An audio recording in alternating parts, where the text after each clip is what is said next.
Seguimos en Mega Noticias, la FIL ya prácticamente en sus últimos momentos, hoy y mañana, pero la actitud y los entrevistados siguen y van a ver qué entrevista tan interesante tenemos hoy. Licencia para robar. Segalmex, el hoyo negro que devoró a la 4T. Ese es el libro y los autores son Georgina Serega. Georgina, bienvenida desde la FIL. Muchas gracias por el espacio. Cédric Raciel. Cédric, bienvenido desde la FIL. Muchas gracias, querido Álvaro. Aquí es un entramado que inicia con dos personas muy cercanas al presidente López Obrador. Uno, su mentor, gente que se formó en el sexenio más radical de los últimos años, Luis Echeverría, Ignacio Valle, y de pronto un empresario editorial que se empodera a niveles insospechados, Julio Scherer, y que se hace una trama de escándalo y corrupción que nunca, posiblemente en las dimensiones, se había visto en México. Eso es Segalmex. ¿Qué encontraron? Sí, bueno, nosotros empezamos a escribir de Segalmex a principios del sexenio pasado, pero ahora publicamos este libro que es un poco una radiografía de todo el defalco, que fue un enorme defalco. Estamos hablando de por lo menos 3.000 millones de pesos de la hacienda pública. Y nosotros lo que encontramos ahí son unos personajes exactamente muy cercanos al presidente, por lo menos dos grupos que se establecen cerca de Segalmex o en el centro de la institución creada en el sexenio pasado para alimentar a los más pobres y se aprovechan de los vacíos legales y se llevan el dinero, básicamente. Se quedan con este dinero, por lo menos sabemos que se fue, no sabemos a dónde acabó, pero sabemos que ese monto no debería estar reportado ahí y no lo está, desapareció. Ese gran proyecto con el que la oferta presidencial de López Obrador del cambio se enfocaba radicalmente, las apuestas, el abastecimiento de alimentos, y al final de cuentas fue el gran escándalo que siguió todo su sexenio. Bueno, sí, es uno de los grandes fracasos de la política de López Obrador. Creo que hay varios, pero creo que es especialmente doloroso porque sucede en esta institución. O sea, López Obrador fundamentó su credo político en la lucha por los pobres y en los últimos años la lucha contra la corrupción. Y esos dos objetivos los vemos estancarse con esta institución, ¿no?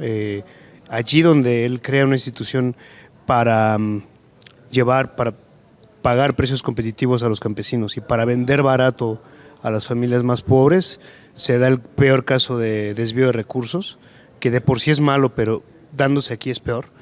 Y luego la segunda, el correlato es cuando se descubre la magnitud y vemos a los personajes, ninguno de estos dos personajes que tú mencionabas, Ignacio Valle y Julio Scherer, han rendido cuentas. En el caso de Ignacio Valle, vimos una defensa pública del presidente de este personaje, lo que yo creo que vulnera todo debido proceso, porque a raíz de esa defensa la Fiscalía General decide no investigar a Ignacio Valle. Y en el caso de Scherer, pues sencillamente nadie se ha atrevido de los implicados a relatarle lo que hizo Scherer en Segalmex a la Fiscalía General.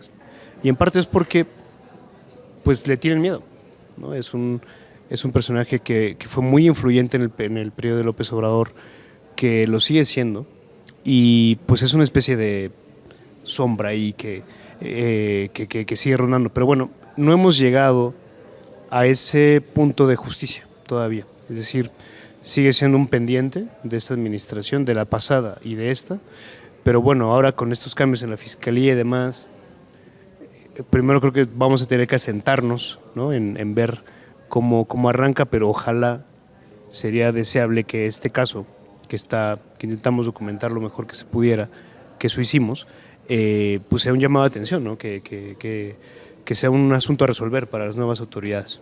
Y sabes, es un entramado, me imagino que eso le sucedió, que entre más ibas jalando hilos, te dabas cuenta que era más grande, lo que en su momento pensaron todo mundo, porque creo que fue creciendo el escándalo, que no tenía un fin.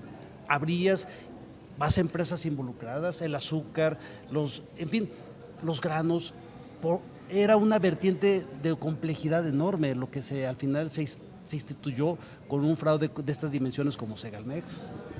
Sí, fue muy difícil para nosotros entender todos los mecanismos a través de los cuales defalcaron Segalmex.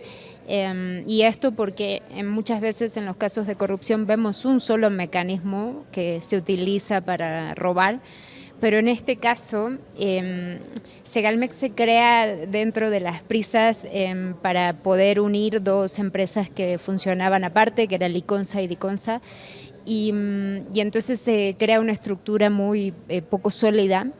Y dentro hay un montón de personas en diferentes niveles y en diferentes áreas que participaron de este desfalco. Pero nosotros veíamos, por ejemplo, reportábamos incluso en los periódicos cuando escribíamos antes del libro, y escribíamos, por ejemplo, sobre un desfalco de carne, o sobre un desfalco de pilas, o sobre un desfalco de agua. Y entender cómo fue cada proceso fue un viaje, porque cada caminito era diferente al anterior, ¿no es cierto? Y muchas veces involucraba a diferentes empresas y a diferentes funcionarios. Y hubo muchas personas dentro de Segalmex que se llevaron una tajada. Entonces, poder mapear todo eso y mapear las formas en las que se dio el desfalco fue un trabajo bastante arduo, y por eso también para poder reconstruir eso, necesitamos hablar con los protagonistas del desfalco, revisar no solo las carpetas de investigación de la Fiscalía, sino también revisar los documentos internos que reportaban internamente los problemas que iban teniendo mientras estaban sucediendo. Y eso fue el único camino que encontramos para poder reconstruir todo lo que había pasado, que había sido mucho y complejo, ¿no? Porque tiene todo muchas aristas siempre. Y un gobierno que conforme iba avanzando, iba siendo más difícil cómo entregar la información. Se fueron saliendo escándalos y fueron poco a poco reservando información, negándola, evitando que los institutos sancionadores fueran poco menos eficientes hasta llegar a desaparecerlos. Esa fue la realidad de un sexenio, que cada vez la información acerca de los escándalos es más difícil obtenerla. Los escándalos siguen, pero poder obtener ese trabajo periodístico cada vez se hace más difícil en un país con mayor poder del gobierno en turno. Sí. Hay un buen periodista que dijo que entre más poder reúne esta administración, más reacia se vuelve a rendir cuentas, ¿no? Se atrincheran, ¿no? No sé si es parte de, ¿cómo lo verías? Como parte del proceso de formación de un nuevo régimen, de una nueva hegemonía. Quizá parte de ese proceso pasa por el control de las fuentes de información. Y lo estamos viendo ahora, como tú bien dices.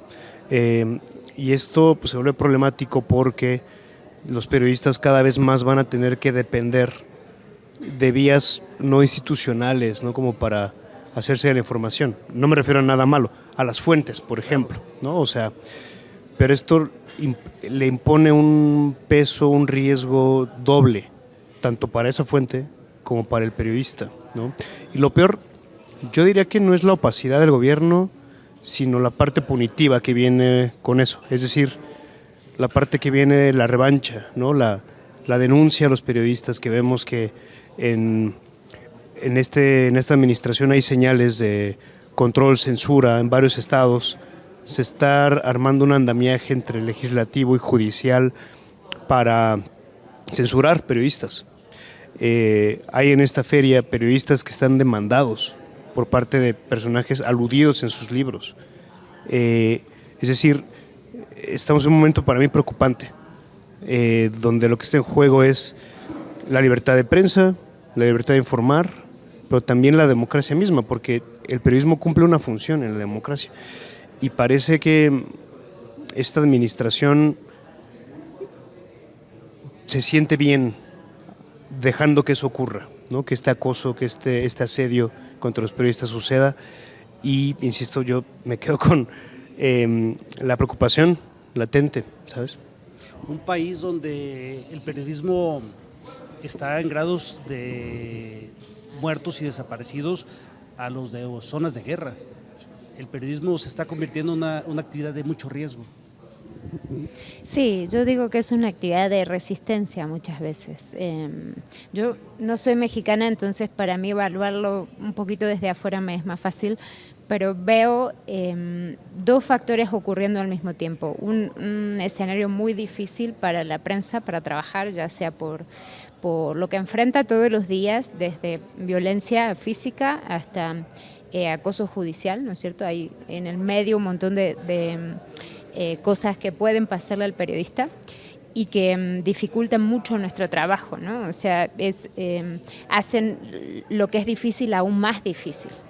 Y por el otro lado también veo un escenario muy complejo en el público, porque se está dando como una especie de descreimiento del trabajo de la prensa. Entonces, ahí siento que esos dos factores de manera simultánea establecen un escenario muy complejo para los periodistas. Pero también está en nosotros en insistir y no dejar de hacer nuestro trabajo, porque muchas veces eso se combate con más periodismo. Entonces ahí es cuando nosotros tenemos que fortalecer nuestro trabajo, establecer algunos lineamientos para que las investigaciones que hacemos sean todavía más rígidas y más estén más fundamentadas en información y en lo que podamos conseguir, ¿no es cierto? Para que la gente tenga menos argumentos para poder dudar de lo que los periodistas hacemos. Un escándalo que inicia con la compra de bonos, al final es la puerta que abre de estar investigando qué está sucediendo en Segalmex, esa compra que era indebida por los riesgos que implicaba, que para ustedes los reporteros fue el primer foco que dijo, aquí está sucediendo algo. Sí, bueno, pues yo creo que ese ejemplo habla de la impunidad que imperaba dentro de la institución, porque era monumental el dinero que se invirtió en una cosa que no se debía. No era un millón de pesos, ¿no? Eran 1,000 millones de pesos que este exfuncionario René Gavira decidió, si no por instrucciones, con el consentimiento muy explícito de Ignacio Valle, invertir en una cosa que la ley te dice no puedes. La Auditoría Superior, porque además hay que enfatizar en que mucha de la información que varios funcionarios niegan la da la propia Auditoría Superior de la Federación. O sea, es el propio gobierno revisándose a sí mismo y diciendo, oye, aquí hay un problema. Y luego todo esto desata una operación de parte del gobierno de López Obrador para recuperar el dinero, porque no solamente era hacer justicia para ellos, fincar responsabilidades, sino también recuperar el dinero de maneras muy extrañas, porque hubo una operación ahí como de presión, extorsión a los bancos para que ayudaran a recuperar ese dinero. Lo hicieron, quizá eso sea lo de menos en esa historia, pero sí, fue el hilo, ¿no? Geo hablaba en otra plática sobre el rompecabezas, ¿no? Antes de armar el rompecabezas no tienes tú todavía la idea, la imagen clara de qué estás construyendo, pero así fuimos dándolo mediante notas y entregas en el periódico El País, en Animal Político, donde yo trabajaba antes, y entonces este libro es el resultado. Y aunque fue muy exhaustivo, probablemente ni siquiera llegamos a armar absolutamente todas las piezas, pero yo creo que las más importantes aquí están. Los principales responsables de este enorme boquete también están señalados acá.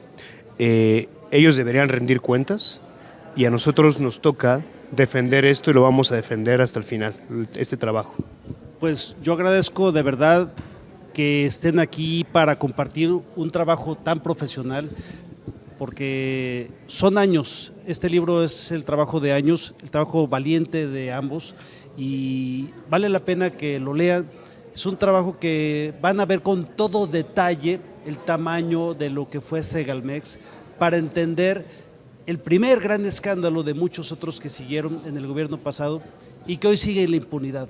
No hay un castigo, hay personajes menores, como siempre suele suceder, pero los nombres que tomaban las decisiones creo que todavía siguen caminando por las calles y yendo a cenar en los lugares más elegantes sin ningún temor a la aplicación de la ley. Gracias de veras, muy honrado porque nos hayan acompañado. Cedric, Georgina, gracias de veras por estar con nosotros. Gracias a ustedes por el espacio. Invitamos a los lectores que compren el libro y decidan ellos qué les parece. Muchas gracias también, Álvaro. Pues seguimos, busquen el libro Licencia para robar, Segalmex, el hoyo negro que devoró a la 4T. Tenemos muchas cosas muy interesantes todavía Desde la Fil, no se separen, seguimos compartiendo entrevistas que les van a encantar.